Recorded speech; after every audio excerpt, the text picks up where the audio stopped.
Yes, freeze! Hey everyone, this is the philosopher. I have on the call with me a fan, so to speak, from Germany. Um, and we're here to talk about the migrant crisis from his personal experience and also discuss the incentives for mass immigration and what happens when the state interferes. So, Fabian, would you like to introduce yourself? We can get started. Yeah, thanks a lot, actually. So, hello, everyone, to everyone's listening. My name is Fabian. I'm from Germany. I'm 26 years old, and I'm still a student right now. And I'm, well, how shall I put it? Kind of changed my views a few years ago to like a libertarian, classically liberal, get off my lawn liberalism perspective. And I'm based now in Leipzig over here in Germany, which is a part in the eastern uh, side of Germany in Saxony. And yeah, I'm very, very pleased and very happy to be invited here today and to talk a little bit about my experiences and the overall situation. Great, awesome. So, let's get started with you were talking about how a few years ago you started, looking into classical liberalism and property rights, the whole "get off my lawn" kind of thing. Right. What was kind of going on in terms of immigration for you from like the Middle Eastern countries and North Africa? Uh, was there immigration going on at that time that influenced your views? Well, back then, of course, it didn't. I mean, it was like in, let's say, 2012, 2013, when all the big, let's say, that the big immigration crisis wasn't going on.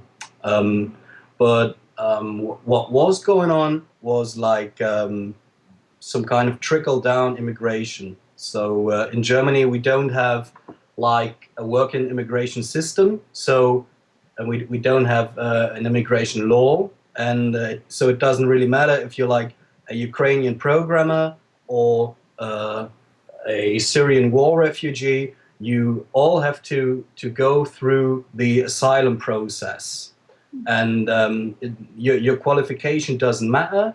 Um, there's no immigration law, so there was like a trickle down immigration into Germany through the asylum system anyway, and of course that's frustrating for everyone, because the German people can't really decide who's coming into the country, and the people who are coming into the country are frustrated because they are meeting an enormous bureaucratic machine they all have to go through. And back then at work, as I said, I had a guy from Ukraine who was a programmer, and he said I would have get my visa faster if I just landed with a boat in Sicily. So like everyone was like yeah, wasn't happy with it. And then what changed my views back then was yeah, how the state interfered in everything. I mean, a few years ago, I thought that capitalism, of course, is the enemy, that property is theft, and well, of course, that has changed a lot right now. So you're about on the as far left as you could go, pretty much like Now, well, communist, socialist. no, of course not, and that's the thing, because to say that, let's say the economy is too strong and the leaders of the economy have too much of a saying, um, and that the state should interfere and should take care of like social security and healthcare, and that's a very, very, very commonplace position in Germany, and Right. that's a political position that's shared like through all political parties. I mean, you don't, Yeah. and even the Liberal Party, the so-called Free Democrats, once stood up for like you have to earn what you want to spend. But I mean, even these days are gone. So it wasn't what I wanted to say. My positions weren't like super leftist back then. They were rather commonplace. They are what you hear in university. They are what you hear in school. They are I what your see. what your teacher So think. compared to everyone else, it was mainstream. It was common. Yeah, It of wasn't course. considered leftist. It was just No, the common belief set. you could say that it was an absolute mainstream, slightly torn to the left political position, and Hmm. they put also absolute plain vanilla social democrat views. Hmm. I Nothing see. really, nothing special. Right. I see. What do you think influenced that up until, because it was only a few years ago you started, questioning those views. What do you think contributed to that?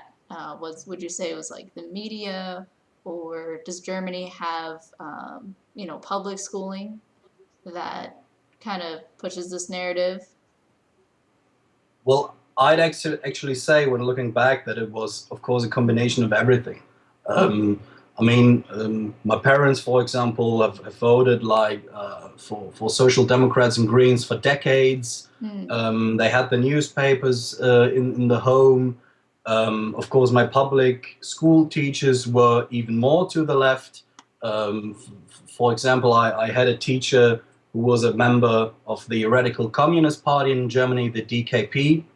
Um, Wow. and it doesn't get better. And it's very, very rarely to meet. And if you're going to public schooling 8 to 10 hours a day in Germany, it's very, very rarely to very, very difficult to meet like free-minded people who well, aren't convinced that the state should regulate everything. I see. Would you also add it would be rare to meet individualists, like people who think that the rights of the individual should be respected and valued, versus the collectivist mindset of do what's best for society, do what's best for, this abstract concept of the group? Was it Yeah, rare to? that's of course. These people are very, very rare. Yeah. And if I well if I can't really remember anyone who said like you should own what you earned or something like that. Mm. Very, very very simple stuff. Or Right. it's just the status quo is there, it's accepted, and it's very, very uh, yeah, it's just very commonplace. Right. Right. I see. I'm always interested to hear like how people's beliefs were shaped Hmm. growing up. But so back to what you were saying, about 2 years ago, there were people who were coming in, and the way to get citizenship in Germany was a very difficult and bureaucratic and lengthy one, and it didn't differentiate between someone who, like you said, was like just coming off a boat, didn't really Right. have any money, versus someone who's maybe a programmer who can like pay their way. They're already shown that they're productive. Um, Right. Of so course. was this, like, this was about, you said 2012? Was this the beginnings of the migrant crisis? Because in places where I looked, like online, different sources, um, my understanding is that the migrant crisis didn't really start happening until about 2015. Um, so yeah. Yeah, right. The migrant crisis with like um, where actually the borders weren't controlled anymore, and where the people actually rode in over the Balkan route. Hmm. All of that started in September to 2015, and Hmm. of course over the summer there were like developments into that direction. Right. And instead of saying instead of our chancellor saying, well, let's control the borders, let's push people back, let's risk some um, unhappy pictures in the media. They said, well, let's just let everyone in. Let's not control anyone. A lot of Syrians, or so-called Syrians, threw away their passports.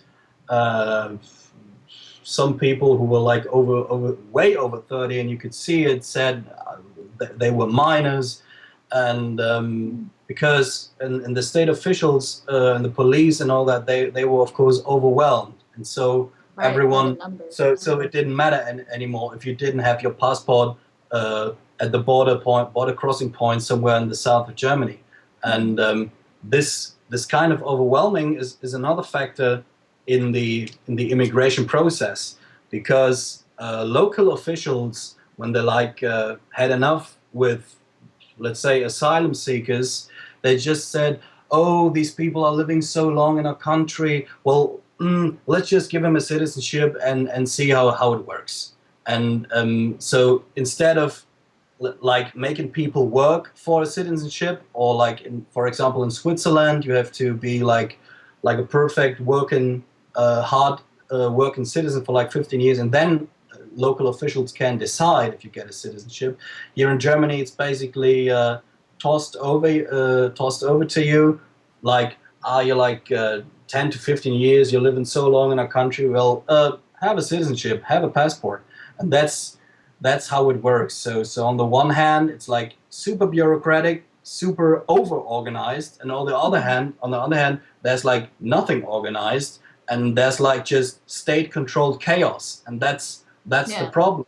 That there's no sound way of doing things in the middle. You know, like Right. you can work your way into a citizenship, or you can work your way up the ladder in our society. It's just like where you're like, you've been here so long, have a citizenship, welcome to Germany, and now you're German. And even if you don't speak German, even if you like live here for 20 years and you don't even speak the language, well, you're a German citizenship, you're a German citizen. So it's very, very over organized on the one hand, very, very disorganized, very chaotic on the other hand. I see. Right. I wonder, what was it that happened in September 2015 that attracted this sudden influx of people, in such high numbers. I think 2015 alone, there was like 1.2 million people from various places in the Middle East and North Africa, such as Syria, Iraq, and Afghanistan, that flooded to Right, Germany. right. I wonder what caused that, because my first thinking is like, is it the wars? Is it all the U.S. government intervention, military intervention in the Middle East that has displaced people in Syria with the constant drone bombings? But that's been happening well before 2015. So I wonder, what was the catalyst that attracted people to say, oh, maybe we can go to Germany? Particularly people who didn't pay their own way to come here. Do you? My second thought would be, there must have been some sort of state incentive for them to come over in mass. Particularly people who don't have their own capital or means of paying for things. Um, my second thought would be, it had to be like welfare, or promises that they could get housing or something like that. Do you have any insight as to what government welfare or social programs were being offered at that time in 2015? Well, the thing was, of course, that um, in Berlin, the decision was made simply Mm-hmm. not to protect the borders anymore. And there are Mm-hmm. like two basic routes into the heart of Europe. One is, of course, over the Mediterranean Sea via boat crossing, where you have a lot of leftist NGOs who are prepared with boats to take up people, to take a boat people, and to like, instead of just like Australia does, instead of taking them back to the shores of Africa, they're taken to the shores of Europe. Mm-hmm. And of course, that's a very different, sorry, not a different, that's a very, very difficult passage. Mm-hmm. So the other one is the route over the Balkans, via Hungary, via Bulgaria, and all that. Because especially the Syrians, they come First, they cross the border from Syria into Turkey, and then it goes to Greece, or into Italy, and then all the way north up to somewhere up to Germany.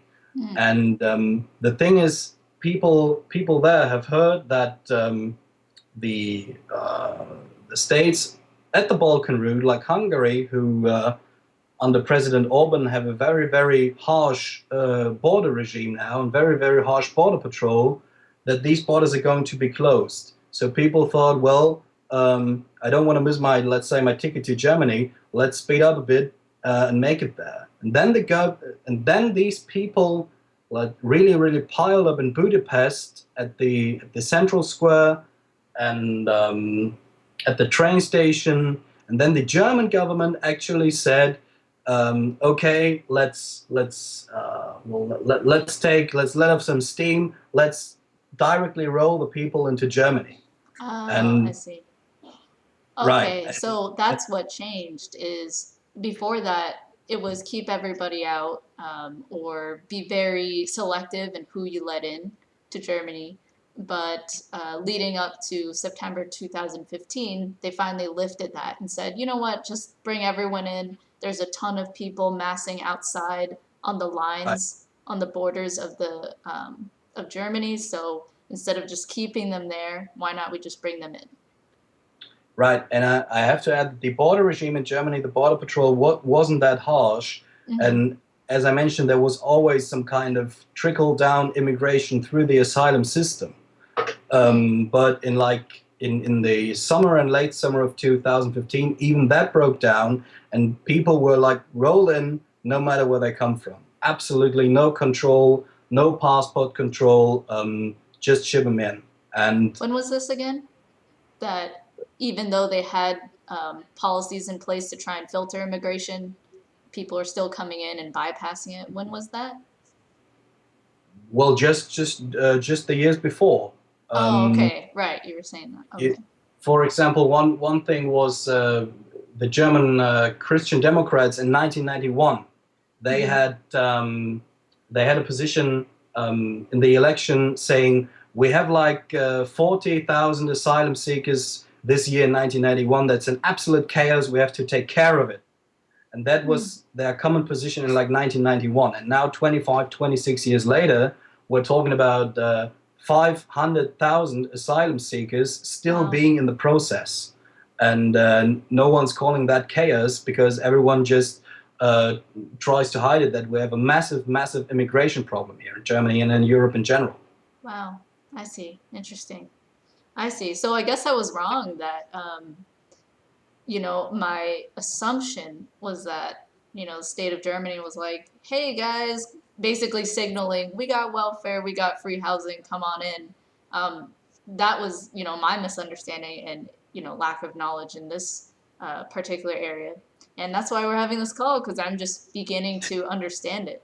But it seems like, no, people were already trying to get to Europe and flee their war torn countries for years now, for several years. And No, I'm sorry because they are like you have like in Lebanon, you have huge refugee camps who are supervised by the United Nations, and they mm, were like I think there are 2 to 3 million people sitting in these camps alone, and they've been there for wow, years, um, wow. and no one cared about them. And these people one day just got up and took the Balkan route to Germany, and it's Mm, not like and that's another thing, you know. Politicians were, then in 2015 said, well, let's help these people, these poor war-torn refugees. They could have helped them all the years before when they were sitting in Lebanon, like being fed 2 times a day by the UN and just having a bottle of water, or even, not even that, living in the dirt in the desert of Lebanon.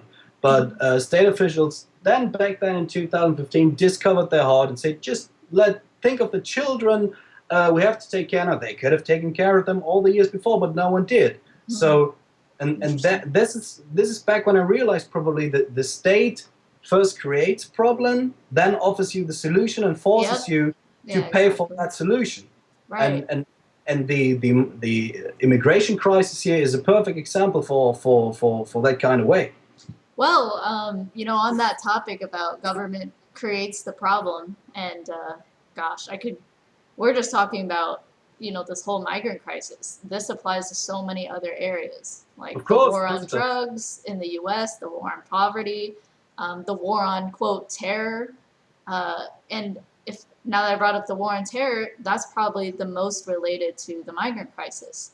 Is what I think has always been lacking in the mainstream media in the U.S. when they're talking about the migrant crisis is the cause of these wars in their countries. Like, why are their home countries war torn? And that seems to always be missing from the narrative. There's never a talk about, well, the US has been intervening in the Middle East for the past uh, over a decade. They never mention that. They just say, oh, it's just war torn, it's just the way it is, but there's no mention of the cause. And that would be an example of how, at least when it comes to the source countries of where a lot of these migrants are coming from, Syria, Libya, uh, Iraq, Afghanistan. These Right. are places that were that the U.S. has been to war with their governments for over a decade. And that's always missing from the narrative. And that's an example of how government created this problem of displacing millions and millions of people from their homes because they destabilized the region using violence and, threatening people with death. And so, of course, if I was in those countries where someone's, initiating war in my homeland, I'd be scared. I'd want to flee and find a place that there isn't this, constant threat of being bombed or of being invaded by the military. So this is what I find really sick and is just always missing from the news, at least the mainstream news. That's why I don't watch it. I don't watch TV. Yeah. I research online. Yeah, it's just too much. I watch it for like 20 seconds and I feel like my brain's fried from the just the propaganda like being pushed.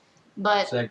yeah, but that's what's always missing, Oh, we have a migrant crisis, but it's like, can we talk about the cause of the migrant crisis? Can we talk about why millions of people are displaced in their home countries? Can we talk about why their countries are war torn?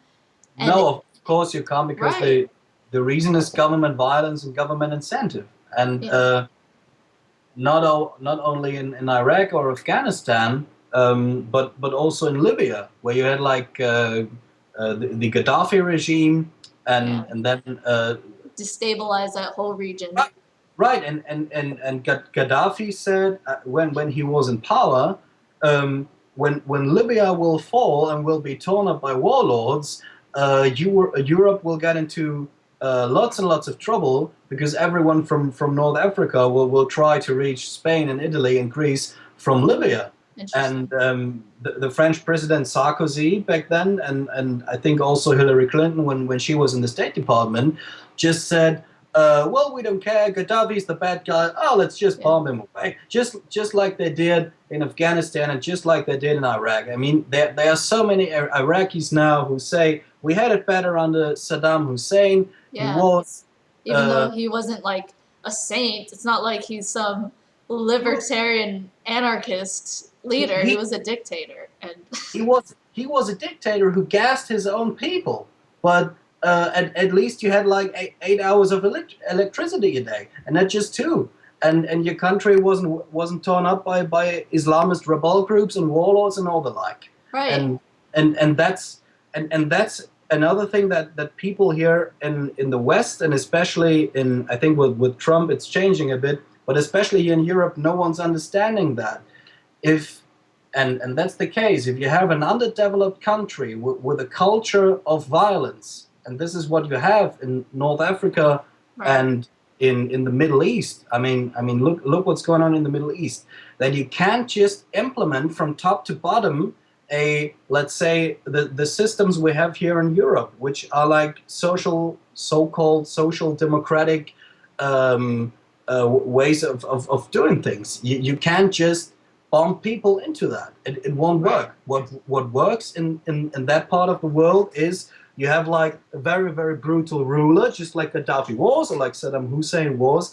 And if you just bomb these people away, then these countries will just like drain in more terror and violence and blood more than ever before.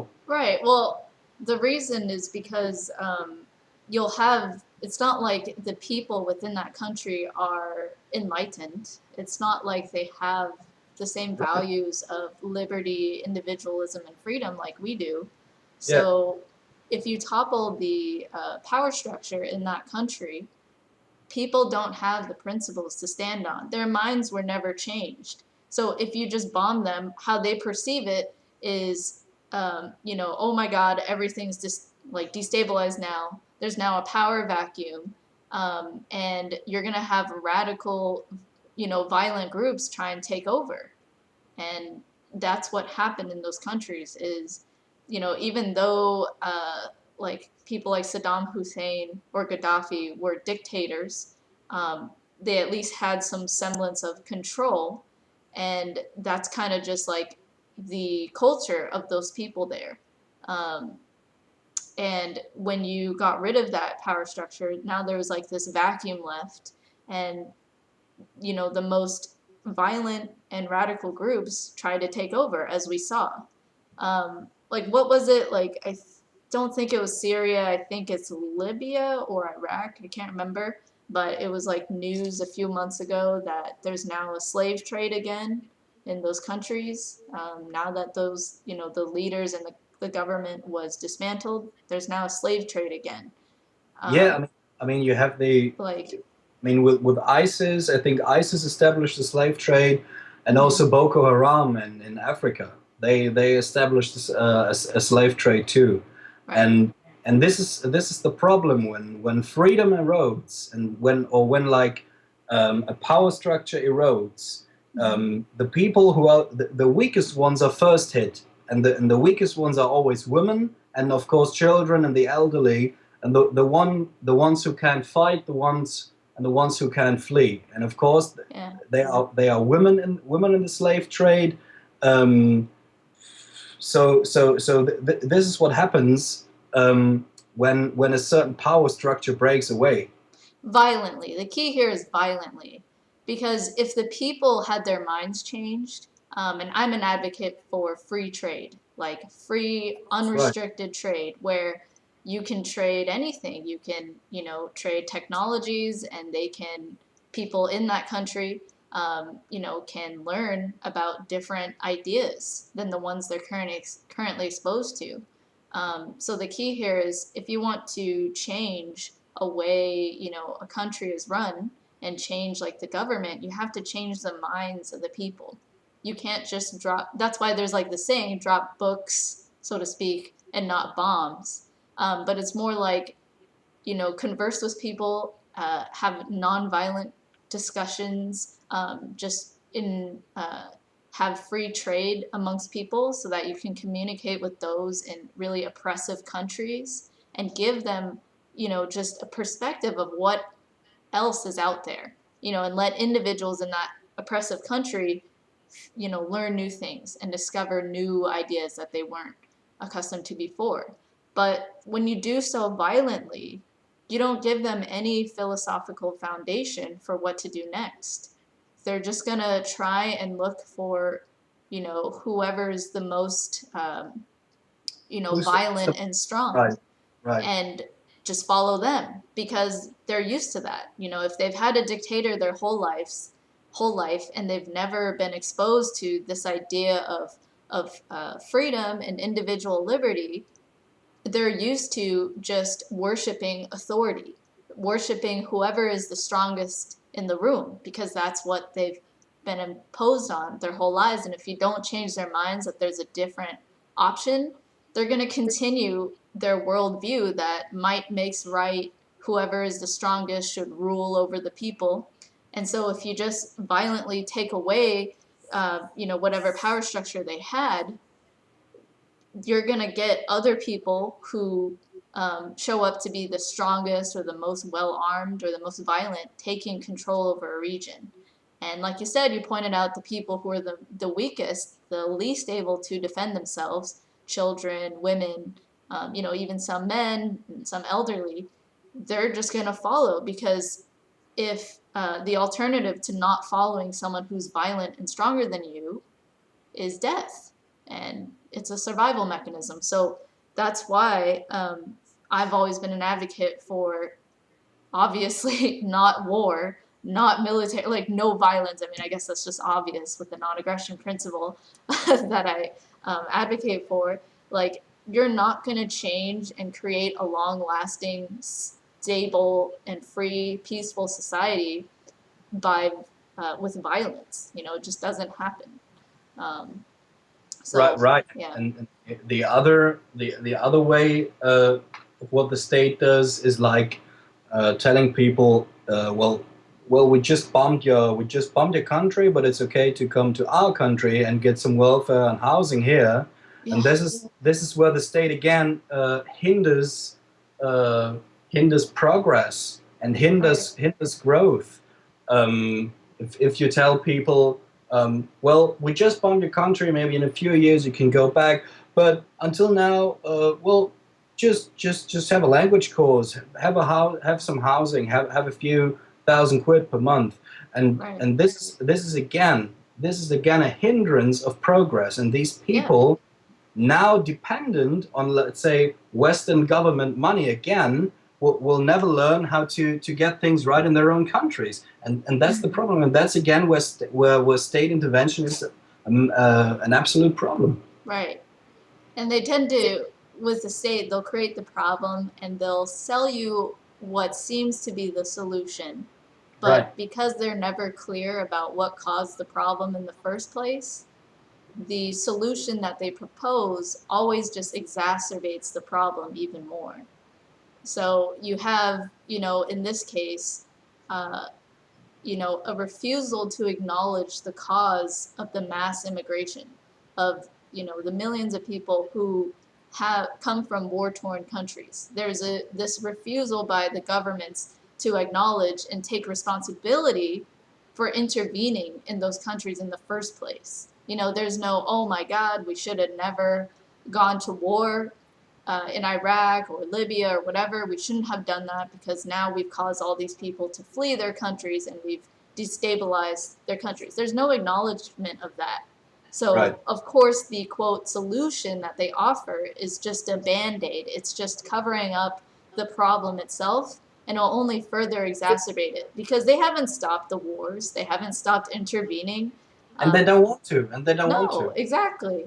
And that's the scary part is you have the refugees coming from these war-torn countries. They don't know the bigger geopolitical sphere of what's going on, of why their countries were bombed. All they know is their visceral experience of, okay, I can't stay here because I might be bombed. They don't know why, you know they don't, I doubt they're like focused on being on the internet and trying to figure out what's going on.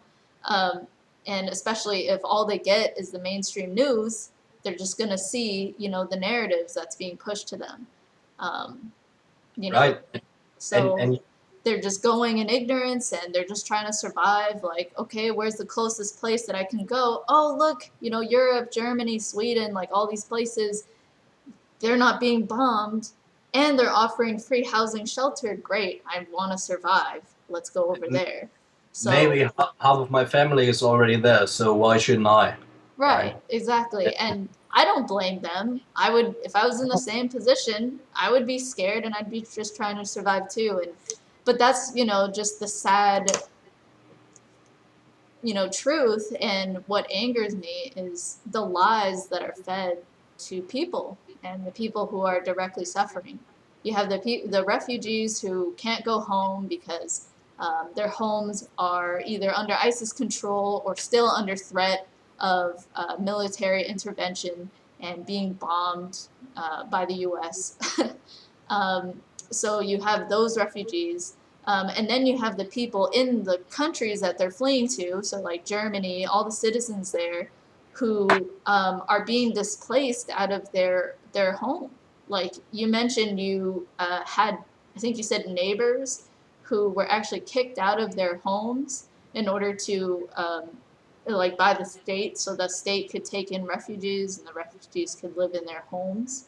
It Um, was actually a home for elderly people 2 stations away, and they like in the middle of winter kicked the elderly out, put them into public housing of the city council, to make room for like 250 illegals to live in that. Well, it's kind of a mansion, wow, and I you see. have, especially here in Leipzig, you just read the newspapers, of course, the privately owned ones, and Right. it's just amazing. It's just amazing how the politicians are just here in Leipzig. And Leipzig is a city of 550,000 people, just a very small city, really. How the politicians over here really just spend the money where they can.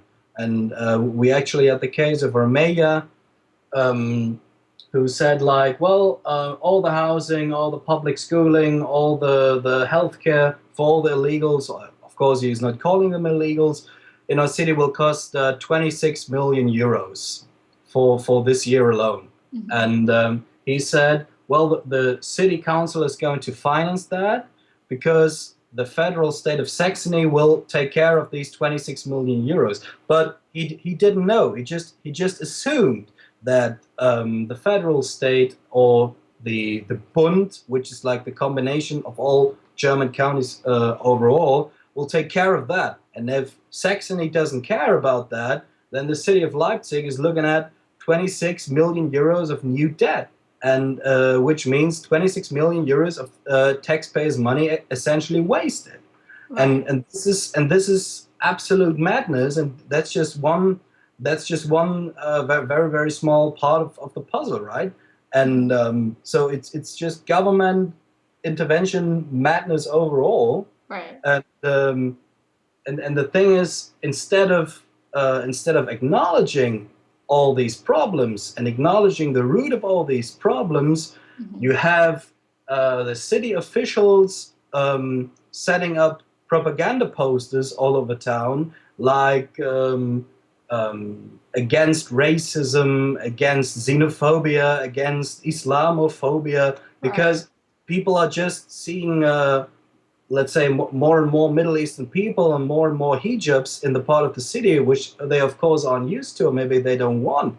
And instead of the city officials saying, well, we have a massive problem here, they just set up a few posters. And this is what, as I mentioned before, a lot of people reminds of the communist socialist regime that they lived under like 26, 27 years ago, when everyone just said, well, the Russians are our friends, and we need a dictatorship of the proletariat and all that. Of Mm. course, that's gone now, but people think now there's some kind of double speak, and it's very very evident. And I just took some pictures of it yesterday, which I haven't sent to you. But when I was walking in the center at the central square yesterday at Leipzig, the Augustusplatz, we there was some like concrete shelters and barricades set up, Mm-hmm. so it would be impossible for a terrorist to crush the place with a car or a truck, which of course happened in Berlin, where 12 people died and all that. Right. So Yeah. instead of saying we have a problem with government intervention and illegal immigration, you have these posters saying say no to xenophobia, and you have these concrete barricades on the other hand. So Right. this is an absolute madness. Yeah. It's like they implement things like the concrete barricade because they really do see the problem, but they don't want to talk about it. They don't. Right, of course. They just try to cover it up and calling people racist and xenophobes, as they do here in the U.S. and the mainstream media, um, is attempt to just shut down conversation.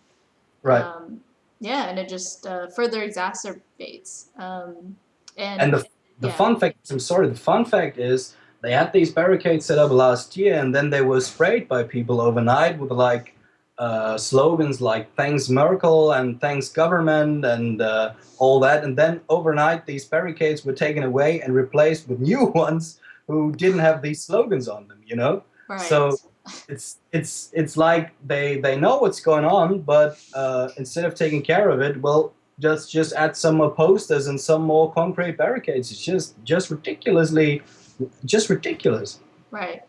Yeah, so I wanted to kind of bring it back to what I was saying, like Yeah, right. when government, when the state or different governments hide, the cause of this immigration crisis, uh, which is, that was my friend. I can hear him laughing. Anyway, so he didn't know the video was on. I told him it was just audio, but he found out it was video. But I want to bring it back to how, because the governments and the media, collusion with the governments hide the actual cause of the migrant crisis, you have, because people don't understand the cause, because, whether they're not informed by looking at alternative media outlets or doing their own research online, because most people don't. They buy into whatever the mainstream news is feeding them, whatever narrative it is.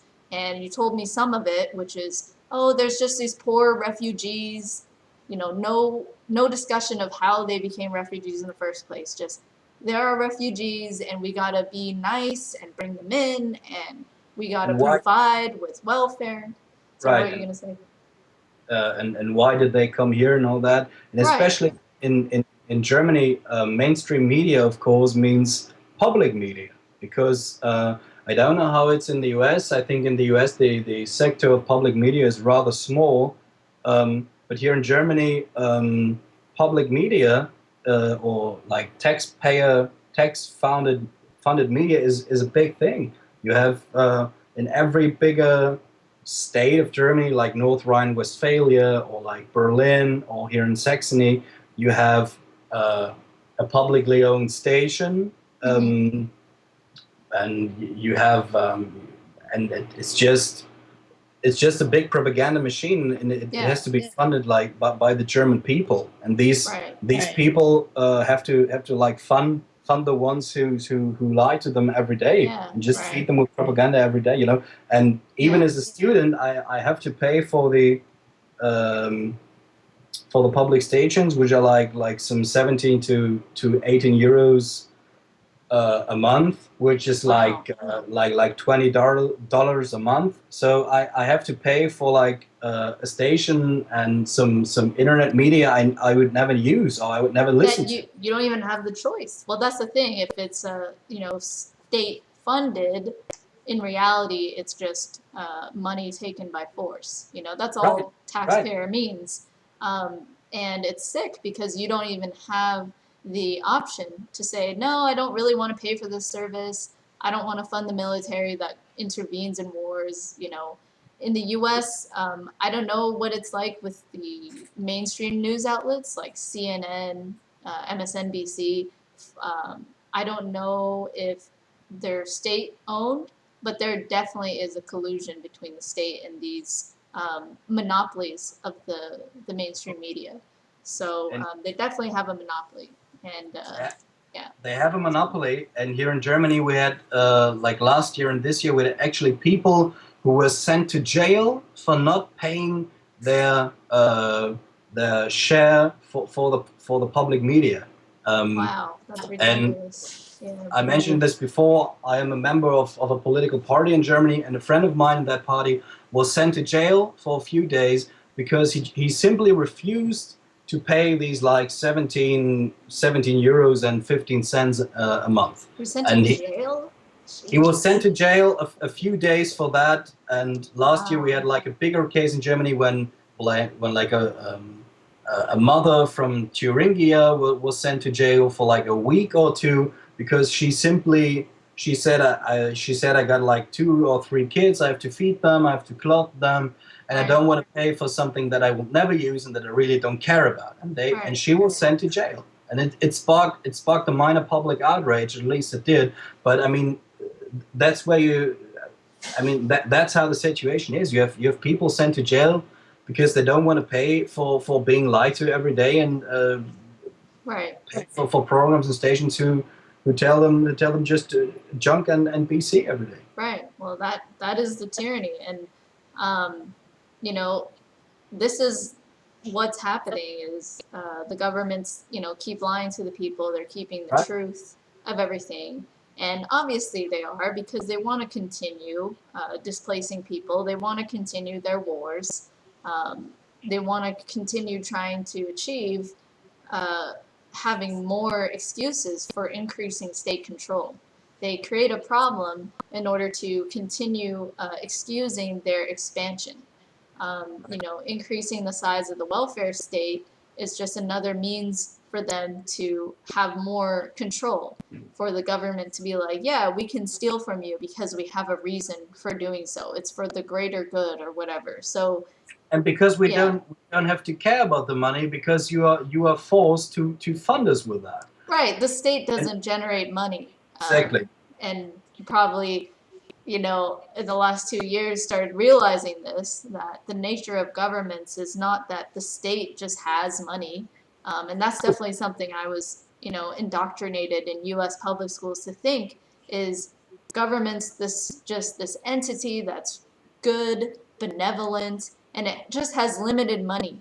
But it was only, within the past 5 years that I realized, wait a minute, that's a lie. Government only gets its money by extorting people, by taking money from others and getting a cut for themselves and giving it to others. So it's always good to understand the nature of something. And when it comes to governments, when they say, oh, the government's providing housing, the government's providing welfare, well, Healthcare. that's not true. It's actually, they're just taking money from unwilling participants and giving it to somebody else.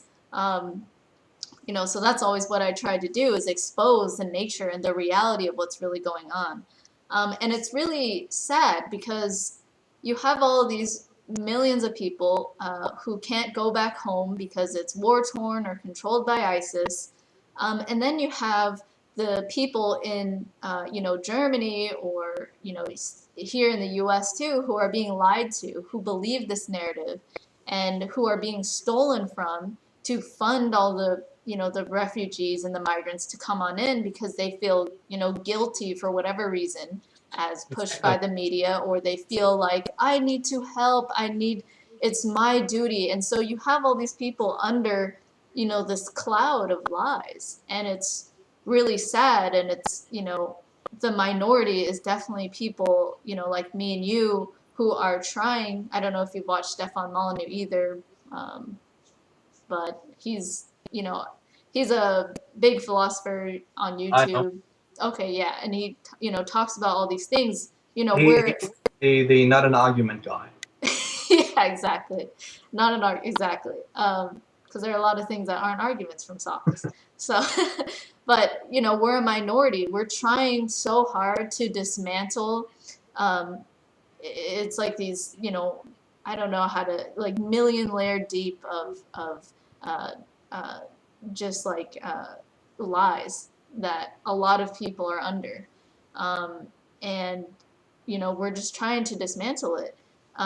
But it's like really sad because when people don't know the truth, they're gonna advocate for solutions that don't really solve the problem. Because if you Right. don't really know why something is occurring, you're just going to come up with all solutions and hope it lands and really fixes the problem. But if you don't have the knowledge, you have much less of a chance to really solve the problem. And so I wanted to lead into um, this leads well into the two mainstream positions on immigration that we're seeing now.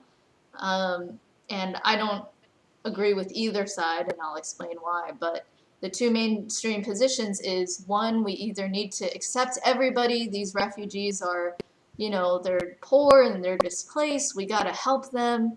Um, still not mentioning why they're refugees in the first place. And then saying that we need to provide welfare and housing and stuff like that. So that's one position. The other position is a reaction to that first position. The other position is no, no, we can't accept anybody. We just gotta protect ourselves. Like we gotta keep everyone out from these other countries. And I say that the second position is like a reaction to the first one, because both sides don't. Okay, sounds good. Both sides don't see the truth. Both sides don't see that uh, all these refugees came from war-torn countries. And Right. so the second position gets labeled by people with the first position, they're just xenophobe and racist. Because what's not on debate on the table is that, hey, actually, maybe we should stop bombing people in those countries. Maybe we should have never intervened in the first place. So, how do we bring back stability to those countries, and make it so that people can stay at home? And also, another thing that's not being talked about is that welfare and all these social programs are not provided by the state. They're provided and stolen from people who, unwilling participants, people who wouldn't actually fund it. So, that's the veil of lies that, you and I and other people are trying to lift, is, exposing the system for what it is. Because otherwise, when you don't have reality, you just have, just this crazy fight. It just, adds on top of each other. And yeah, it's crazy. And this is maybe the note I'd like to end this wonderful conversation on, is like the yeah, like being exposed to reality. For example, my father, who was like a social democrat voter for like decades, um, really threw a fit when there were like in my hometown in Western Germany, there were like Afghan illegals put into some house near their place, and then my father went to a local election rally and stood up and said, "How is it possible that we in Germany send German soldiers to Afghanistan and we have like Afghans put into public housing here in this country? How is that possible?" And he in that moment he woke up like to the nature of government, of creating problems, and then just offering you a very very very false solution. And then and that Right. rally, but in at that rally he was shunned by German politicians, of course, as racist and xenophobe and all that stuff. Wow. Just because he realized how he was like betrayed And he for didn't even say anything racist. no, of He course he he didn't. literally just said facts. Why do we have German soldiers in Afghanistan and Afghani refugees here in Germany on public, on taxpayer-funded housing? That those are just facts. He said nothing Exactly. about, I hate Afghans. Afghans are whatever. He didn't Worst. discriminate. Right. Like, but that's, their crazy reaction. They're like, oh crap, someone's coming up with the truth. Either they're, maliciously knowing that they're lying, or they're just so emotionally, like, I don't know They the just word, can't like take it. acceptance.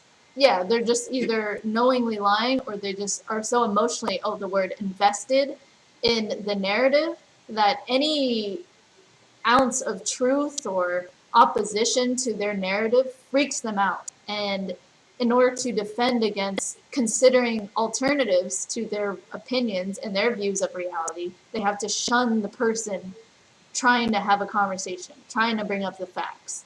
And, that's why Stefan Molyneux says not an argument so much, is Right. because he faces a lot of people who say, well, you're just racist for bringing up facts, or Think you, about the children. Think about right, the poor. right. And it's just like, that's not an argument. I presented facts, reason, evidence, and you just come back with labeling me and ad hominems or whatever. It's not an argument. So that's definitely something we got to keep fighting for, is dismantling the truth. So it's a good note to leave on, and I'm glad that your dad's waking up. It's sad though that sometimes because of this veil of illusion that we're that's pushed on us through public schools or the media and socially, um, it takes sometimes intense hardships for us to start questioning reality. Because when things are stable, the lies can seem real. But only when you experience viscerally that the lies you're being told aren't really meeting up with reality, that then you start to question. And that's kind of sad sometimes, that it takes such a hardship and problems to arise, for us, for people to start waking up. But yeah, so yeah. Well, I know you have to go. This was a really good conversation, and Yeah, thanks a lot. I hope you enjoyed it. I feel like we could talk for a few hours on this. Um, but yeah, keep fighting the good fight, and hopefully you can get armed. I know that we didn't get a chance to talk about gun laws, but that is something that's, another uh, crazy thing that's happening is, you can't even defend yourself. Yeah, So so I don't know, maybe another day. So yeah, sounds good. All right, Fabian, well, take care. I will talk to you later, and I'll let you know when this video is up. thanks a lot. You too. Have a good one. Bye. Thank you. Bye. Yes, freeze.